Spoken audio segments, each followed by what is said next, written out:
Why was this roller coaster abandoned on the side of the road for over a decade? How did it go from the longest, fastest roller coaster of its kind to a pile of scrap metal left to rot?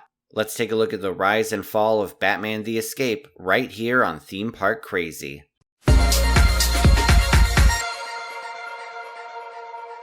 Now let's go back to the 1980s, when the stand-up roller coaster first made its debut in the industry. At the time, this ride concept was considered to be revolutionary. Being able to stand up on a high-level thrill ride added an extra sense of danger and intensity to the ride experience. The concept first made its debut in Japan in 1982. While the addition was well received by the public, the stand-up concept fared differently in the West. While the aforementioned stand-up trains were made by Japanese manufacturer Togo, American manufacturer Aerodynamics attempted to convert two of their own attractions into stand-up coasters. One at Missouri's Worlds of Fun, and the other at Six Flags St. Louis, also in Missouri. Neither of these conversions were well received, and a tragic accident on the latter coaster caused Aero to give up on the stand-up coaster concept.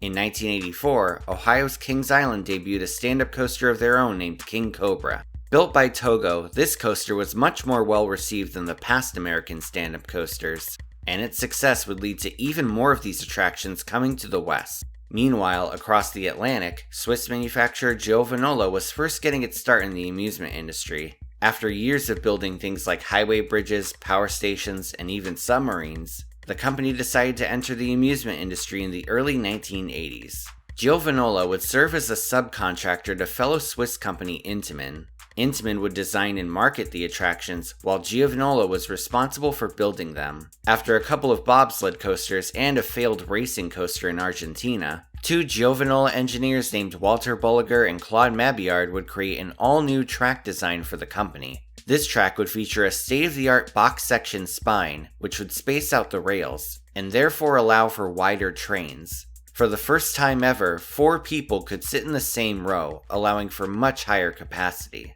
The company would end up using this track design on 2 coasters, the compact Space Diver model and the appropriately named stand-up coaster. For the stand-up coaster, Giovanola would build a full-scale, fully operational prototype at their Swiss testing facility.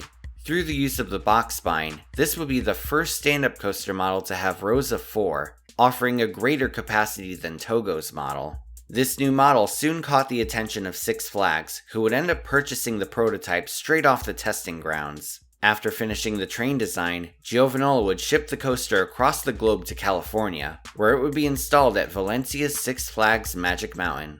Coincidentally enough, the coaster was built on the former site of the Sarajevo bobsleds, another Giovanola-built coaster. Soon enough, the new ride known as Shockwave would open in 1986 to great fanfare. It was the first stand-up coaster installed on the West Coast, and at the time of its opening, it was the longest and fastest ride of its kind on Earth. But despite the interest it generated, it would meet the same fate as the bobsleds, and was removed from the park after just 3 seasons of operation. But the decision to remove it had less to do with the ride itself, and more to do with a unique business model Six Flags had been using in the decade. This business model, known as the Ride Rotation Program, would regularly transport rides to different parks in the chain. Such rides included the aforementioned Sarajevo bobsleds, which was moved from Six Flags Magic Mountain to Six Flags Over Texas, where it remains in operation as La Vibora to this day.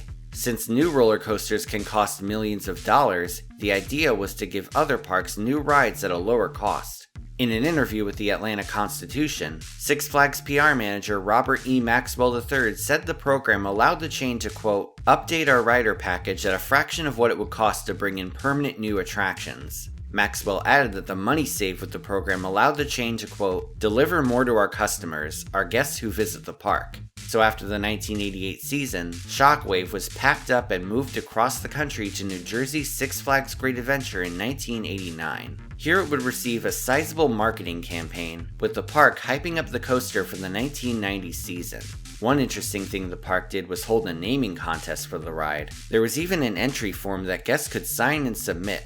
According to Great Adventure history, the name Shockwave was reportedly one of the first names suggested, and the park ended up going with it despite it being the exact same name as it was at Magic Mountain. One does have to wonder why they would bother having a naming contest if they were just going to name it Shockwave again. Perhaps they just didn't want to trademark a new name, and that's why they decided on Shockwave. Throughout 1989, the coaster was reconstructed on the property, with all 350 metric tons of steel being put into place. The ride's marketing material depicted Bugs Bunny in a blue and yellow spacesuit. He would even endorse the ride by saying, quote, "Well, folks, talk about living in the fast lane. I'm gonna go stand up to the Shockwave again." Soon enough, the ride's opening drew near, and the press was given a special preview on April 20th, 1990. And here's an interesting fact. Bugs Bunny would actually wear the spacesuit on Media Day. The costume was made specifically for the media event and was never used again. Also, what the hell is with Taz's mouth? The ride would open to the public the next day on April 21st, and it was once again well received. Coaster enthusiast Chuck Babylon said, quote, "It's a nice addition to the park. There are other stand-up rides, but this is different." Amusement Park Advisory Control Board member John Lloyd said, quote, "There's something different about standing up on it. It's really state-of-the-art." And Asbury Park press staff writer Todd J. Schmidt said, quote, "My hair is still clenched backward from fright and from the wind. I liked it a lot." According to Great Adventure history, despite its initial success, the coaster would have a troubled run at the park. While the attraction did have long lines, they were mostly caused by the complications of adjusting the over-the-shoulder harnesses to fit each guest. Since the guests are standing, each restraint has to be adjusted to match each passenger's height. Fortunately, the queue had soda machines for the long lines, and it was the first queue in the park's history to include them.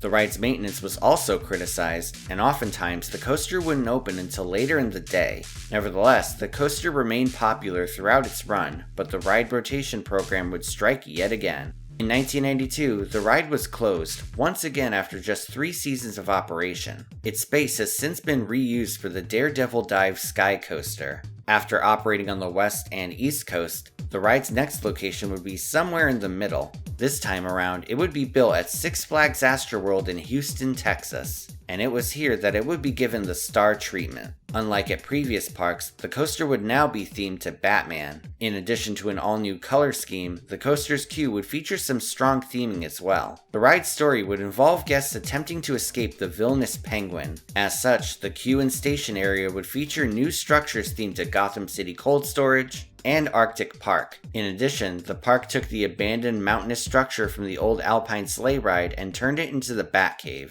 The cave even featured the Batsuit and a full-scale Batmobile. The Batcave was later removed in 1998 for unknown reasons, though it may have to do with Premier Parks purchasing the Six Flags parks from Time Warner that same year. As for the coaster, it would serve as one of Astroworld's star attractions, but after being relocated twice, its age had really started to show. The coaster was said to be incredibly rough at Astroworld, with passengers' heads knocking side to side on the over-the-shoulder restraints. Nevertheless, the ride was still one of the park's most popular attractions, and it would operate for 12 years, the longest run of its lifespan. For a while, it seemed like this coaster had finally found a place to stay, but in 2005, Astroworld would close down for good, taking its attractions down with it. Six Flags stated that the park closed due to parking disputes with the nearby Reliant Stadium. However, Six Flags was also in over $2 billion of debt at the time. In addition to selling their European parks, they had decided to close Astroworld due to weak attendance and weak profits.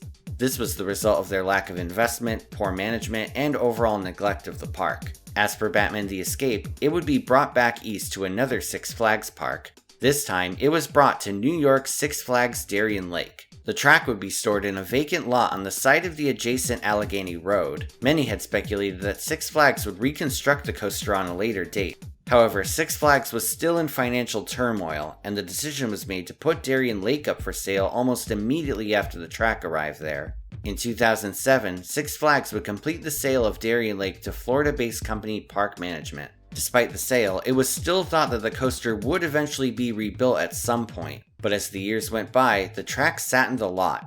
Day by day, it was exposed to the elements, and over a decade later, it was still there. By 2017, the coaster's track was nothing more than a rusty heap, and any hope of it being constructed was surely out the window. That year, park officials finally spoke out about the old coaster. In an interview with the Daily News, Darien Lake's general manager Chris Thorpe said there were no plans on building the old attraction. Thorpe said, quote, "It's not necessarily in storage. We have the track of a ride from back in the Six Flags days, but none of the working components from the engines are here. It's tough to call it in storage because it's just parts prepared to be moved or scrapped. While Six Flags may have intended to build the coaster at Darien Lake, it's possible that they changed their minds along the way. After all, this was a coaster that was over 20 years old. And not only had the coaster model been discontinued by then, but it was considered to be rough and uncomfortable at its previous park, so constructing it a fourth time wouldn't exactly make it any better. Six Flags probably decided that it wasn't worth building again, so instead of sending the working components to the new owners, Six Flags likely left the coaster to rot on the property, and basically told the new owners to do what they want with it. Finally, after around 12 years of rusting away, the track was scrapped for good in 2018, bringing the coaster's long, troubled history to a close. Nowadays, the coaster is remembered for its roughness, and many were glad to see it finally bite the dust. But to be honest, its downfall wasn't caused by the ride itself, but its unfortunate circumstances. It was worn out by being rebuilt multiple times, its final home park was shut down, forcing it to close too, and it was essentially left outside to rot during a time of financial turmoil for Six Flags. But regardless, it was still a pretty revolutionary ride for the time it was built, and the fact that a prototype model lasted as long as it did is honestly pretty impressive. If you got a chance to ride this coaster, let me know about it in the comment section. Before we wrap things up, I just want to give a special shout out to my new Patreon supporters. Verbal shoutouts start at the gold tier, so if you don't hear your name, it will be listed at the end of the video. Here's a special shout out to Rachel Taylor. Thank you all so much, and if you want to support me on Patreon, you can do so once again at the link in the description. Thanks for watching, everyone. Feel free to like, share, and subscribe. You can follow me on social media on Twitter, Instagram, and Facebook, or you can check out my website at themeparkcrazy.com. This is Theme Park Crazy, and I'll see you all next time.